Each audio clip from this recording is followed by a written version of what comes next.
Então tá, depois do sucesso que foi a primeira edição do Dois Quadrinhos Vintage, tá de volta essa que é a memória do quadrinho. E dessa vez eu vou comentar uma matéria da revista Wizard, que aqui no Brasil saiu na número 53 de 2008, mas como vocês estão vendo aí na tela, ela saiu originalmente em outubro de 2017, lá nos Estados Unidos.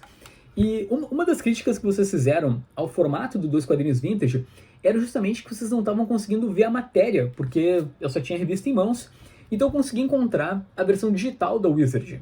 Que beleza, né? O programinha ele evoluiu muito da primeira edição para a segunda. O assunto é a Guerra Civil da Marvel, que tu deve conhecer, até porque acabou indo parar no cinema, e infelizmente não está disponível para venda hoje em dia a Guerra Civil.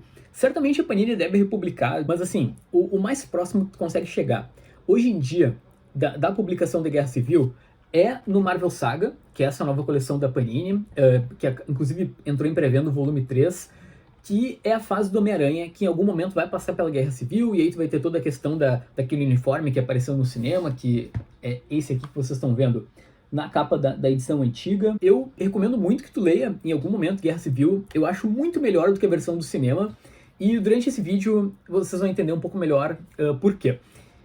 No caso, essa matéria, ela é uma espécie de versão comentada do gibi. Então a gente vai ter tanto o Mark Millar, que é o roteirista, quanto o Steve McNiven discutindo qual foi o planejamento, o quanto o Tom Brevoort, que é o editor, também foi importante para montar a saga. Lá nos Estados Unidos, a matéria ela é assinada pelo Mike Cotton, que é um cara que hoje em dia, se não me engano, ele é editor na DC, e aqui no Brasil o editor era o Levi Trindade, mas eu não consigo encontrar exatamente quem é o tradutor da revista. Logicamente esse vídeo tem spoilers, porque o quadrinho já tem no mínimo aí 10 anos de existência, e a Guerra Civil foi um sucesso avassalador, assim, acho que é uma das grandes mega sagas que a gente tem nos últimos anos, né, tipo, o negócio saiu há 14 anos, mas foi um sucesso no Brasil, tanto quanto nos Estados Unidos. Só para ter uma noção, ao todo, são mais de 100 revistas relacionadas à saga. Era um momento que a Marvel estava imprimindo gibi porque era praticamente a mesma coisa do que imprimir dinheiro.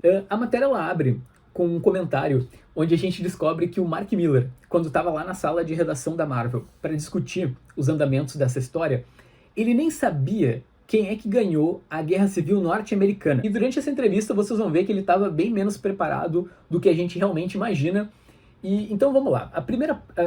Essa matéria ela se divide por cada parte da Guerra Civil, começando justamente ali na página 7, que é quando o Nitro acaba explodindo. Bom, aí tu deve pensar, o Mark Millar provavelmente sabia o que ele estava fazendo e escolheu um vilão que justamente explode para fazer a explosão da escola ali no começo da história. Não, na verdade ele nem conhecia o Nitro, porque onde ele morava, na Escócia, na infância do Mark Millar, só chegavam os gibis clássicos, tipo o gibi do Stan Lee, do Steve Ditko. Então o conhecimento dele de Marvel é meio que baseado no começo da Marvel. Ele não tem tanto conhecimento enciclopédio quanto um Kurt Busiek da vida, ou qualquer coisa assim. Então foi o editor que sugeriu, aí ele colocou justamente ali o Nitro. Aí a gente pula para a página 14. É legal que essa matéria ela tá bem completinha, então tu tem tipo todas as cenas ali, dá para acompanhar tranquilamente. Nós temos o Tony Stark recebendo uma cuspida na cara por conta do atentado lá na escola, e é interessante que o Mark Millar, na cabeça dele pelo menos, quem tá errado, ele tá no lado do Tony Stark, porque quem dá o primeiro soco na Guerra Civil é justamente o Capitão América.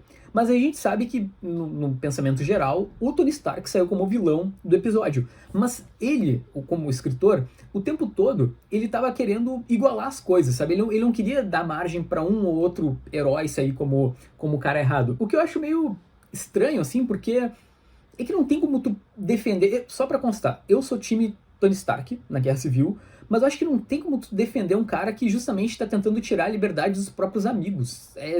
Não teria como isso acabar de outra forma. Aí ali na página 8 e 9, quando a gente tem a cena dos heróis divididos ali, justamente o Capitão América de um lado e o Tony Stark do outro, acho que o comentário mais relevante é que o Mark Millar sentiu uma química com o Steve McNiven. A mesma coisa que ele sentia com o Brian Hitch, quando ele foi fazer os Supremos, ele sentiu ali que ele podia confiar no desenhista. Aí a gente já pula ali para a página 16 e 17 da primeira edição, e o Millar ele diz que ele escolheu o Johnny Storm para tomar aquela garrafada, porque para ele o Quarteto Fantástico sempre foi muito entre aspas, protegido na Marvel, porque eles não eram odiados como os mutantes ou como o Homem-Aranha. Então ele achava que se ele colocasse a família fundamental da Marvel sofrendo as consequências do evento, isso seria mais impactante para o leitor. Aí ele acabou escolhendo justamente o Johnny. Aí ali na parte de baixo, quando a gente tem as páginas 18 e 20, o primeiro comentário é que aquela cena da reunião da galera acabou lembrando muito uma página do Avengers número 60, lá de fora, e curiosamente ele não falou pro Steve McNiven usar essa referência, mas ficou muito parecido, ele ficou muito feliz. E aí um pouco mais embaixo, eu acho que o comentário mais relevante que ele faz é que ele não manjava muito dos heróis da Marvel, então o editor teve que mandar uma lista para ele, especificando, tá, beleza, esse cara ficaria desse lado, esse outro concordaria com o Capitão América. Aí vamos lá para a segunda página. Cena do Capitão América fugindo da SHIELD, um dos momentos mais emocionantes da Guerra Civil. E, cara, sério, eu era apaixonado por isso. A primeira vez que eu li os desenhos do McNiven, ele disse que é uma das páginas favoritas e uma das que mais deu trabalho, porque ele leva mais de um dia, né? Quando ele recebe o roteiro, ele procura fazer uma separação. Geralmente ele leva um dia para fazer uma página simples, mas essa, por exemplo, levou 2. E o Miller, ele foi meio babaca aqui na matéria, que ele disse que ele queria pegar essa imagem e mandar para os outros colegas desenhistas e amigos dele para mostrar, olha só como Steve McNiven consegue fazer, porque ele achava que isso ia deixar as pessoas irritadas e ele acha isso divertido. Então, o Mark Miller é um fanfarrão. E aí, agora me dá um pouco de vergonha dos meus ídolos, mas ali na parte de baixo, agora a gente já está na edição número 2, a gente tem a Sue Storm, como vocês podem ver, e o Mark Miller elogia o McNiven porque ele desenha ela muito gostosa. E aí o McNiven responde dizendo que ele usou como referência fotográfica ele mesmo com um colar. Veja só.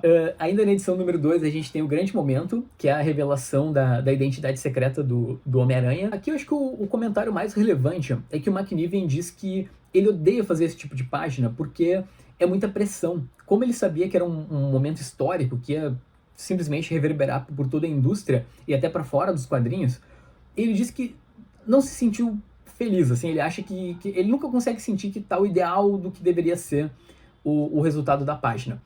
Aí na outra parte, ali já na edição número 3, o Mark Miller volta a comentar que, olha só como o Tony Stark é legal. Ele tava de boa ali, ele deu a mão, ele disse que era para fazer as pazes, e de repente o Capitão América deu uma porrada, deu com um escudo na cara dele. Então, de novo, ele acha que as pessoas injustiçaram o Tony Stark porque, enfim, quem começou, entre aspas, foi o Capitão América. E, cara, essa cena eu acho muito legal. Tem um momento que o Homem-Aranha vira assim pra galera e fala: ei, gente, eles deram as mãos, ó, vai ficar tudo bem. Aí o pau começa a comer. Aí na parte de baixo, eu acho que não tem uma grande reflexão assim, é mais que foi o próprio McNiven que arte finalizou aquela página. E, velho, essa página é animal.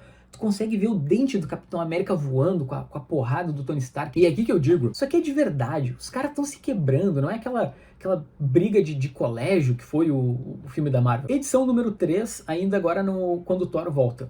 Eu não sei se você tá sabendo, mas nesse período da Marvel, era após a queda dos Vingadores, então o Thor, ele tava morto. Rolou o Ragnarok, ele sumiu por algum tempo. Quando o Thor volta na Guerra Civil, é um negócio tipo, uou! E eles lamentam, né? O Mark Miller lamenta que a revelação da identidade do Homem-Aranha acabou reverberando mais na época porque é o Homem-Aranha. Aí a gente já parte pra edição número 4, quando a gente tem o Capitão América xingando o Homem de Ferro, e aí ele diz que, deixa eu ver aqui, acha que vou me entregar a um canalha mimado como você? Então isso também gerou polêmica, porque a gente tem o bebedor de leite, queridinho da América, falando algo assim. E aí o Mark Miller, ele justifica que, cara, estavam irritados um com o outro, estavam se batendo, era óbvio que os dois iam falar coisas que não falariam normalmente. Eu acho isso super legal, assim, eu acho que era uma situação que testou o limite do Capitão América. Então ele tinha que agir, ele tinha que ser meio babaca. E eu não sei se é nessa parte que o Hércules dá um grito, cuidado! Ele vai matar o capitão. Eu acho muito animal. Ainda na edição número 4, agora na página 8, a gente tem um close ali na bunda da adaga, aparecendo um pouquinho da nádega. E a grande polêmica que rolou naquele momento é que o Golias morre, né? O Golias negro, que o Mark Miller disse que um leitor falou pra ele, cara, de todo mundo que tu fosse matar, tu foi matar justamente um dos poucos personagens negros que a Marvel tinha. E aí ele justifica que, na verdade, ele só falou pro pessoal da Marvel que ele queria matar algum personagem. Então, e quem sugeriu o Golias foi a galera do editorial. Aí ali mais embaixo, quando tem ali a Sue Storm, meio que a entrevista é só eles dizendo que, olha só, você sabia que as crianças se masturbam com esse gibizinho, né? Aí o McNiven fala, eu procuro não pensar nisso. Aí o Mark Miller responde, olha só, a partir de agora, você sempre vai lembrar disso quando desenhar alguém. Ali na parte de baixo não tem muita coisa, eles mais comentam que quando é revelado que o Thor é um robô, isso acabou frustrando os leitores, porque eles acharam que o Thor realmente tinha voltado e tudo. Aí também tem a questão dos vilões, quando a gente descobre que eles estão se associando, se não me engano é com o Homem de Ferro? É com o Homem de Ferro, com o pessoal da S.H.I.E.L.D. E aí a grande discussão que eles têm nessas duas páginas de cima é que o McNiven, ele odeia o Halloween, que é aquele vilão que tem aquela cabeça de abóbora. Ele detesta desenhar, ele acha uma tosquice, então ele pediu para os editores para matar justamente o cabeça de abóbora. Então, como vocês sabem, o Justiceiro dá um tiro na cabeça dele quando eles estão perseguindo o Homem-Aranha. E aí a gente chega na edição número 6, que vocês estão vendo aqui na parte de baixo, tem essa cena icônica do Capitão América com o Justiceiro. E o Miller, ele acredita que os dois, eles têm uma certa similaridade, e provavelmente o Capitão América enxerga certa nobreza no Frank Castle, porque ambos estão lutando uma guerra, mas com valores diferentes, no sentido de que o Castle está lutando uma guerra que os Estados Unidos já perdeu. Então ele vê uma similaridade, até mais pro final da matéria.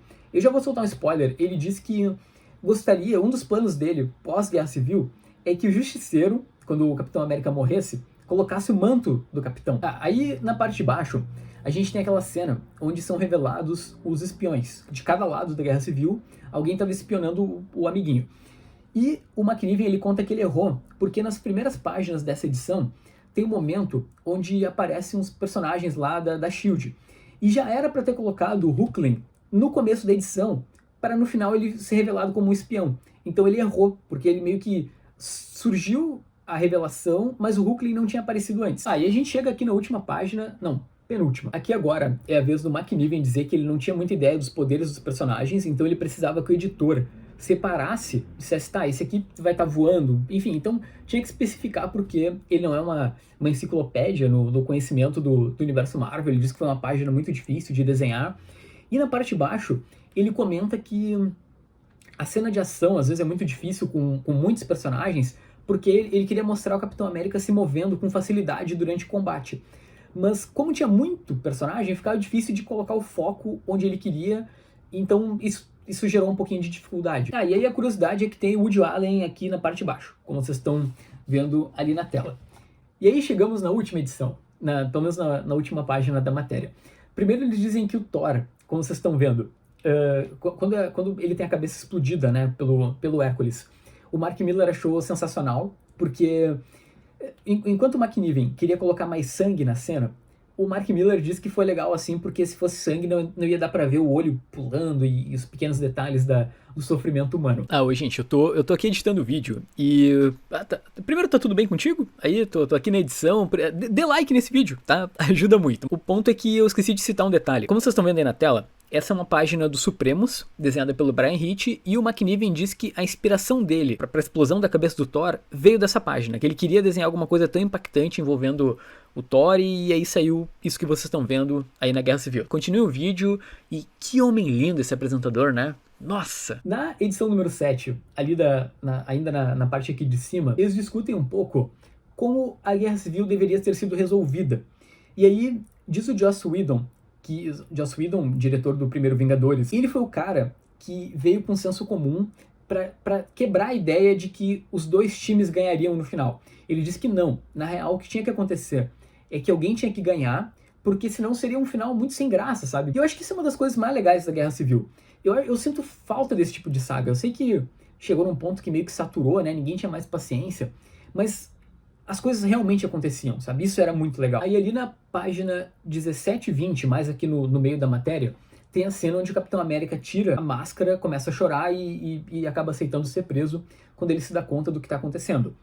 O Steve McNiven disse que a ideia original do Mark Miller era que o Capitão abrisse o berreiro, sabe? Fosse algo mais exagerado, e ele gostou do jeito que ele fez, porque dá pra sentir o remorso no olhar do capitão, então ficou muito mais sensível à cena. E ali na parte baixa, acho que não tem muita novidade, assim, porque o Mark Miller, ele disse que queria se afastar um pouco desse trabalho, porque tomou muito tempo e tudo mais, então ele prefere nem ver as consequências, enquanto o McNiven continuava lendo Os Novos Vingadores do Bendis e Os Poderosos Vingadores, que é justamente um grupo que vem por conta dessa fase, né? Porque nesse momento o universo Marvel se dividiu. Os Vingadores viraram duas equipes, e uma meio que na surdina por conta do governo e outra como oficial. Ah, curiosidade, o atual editor-chefe da Marvel, que é o Cebulski, criou aquela frase que o Capitão América disse que eles não estão prendendo o Capitão América.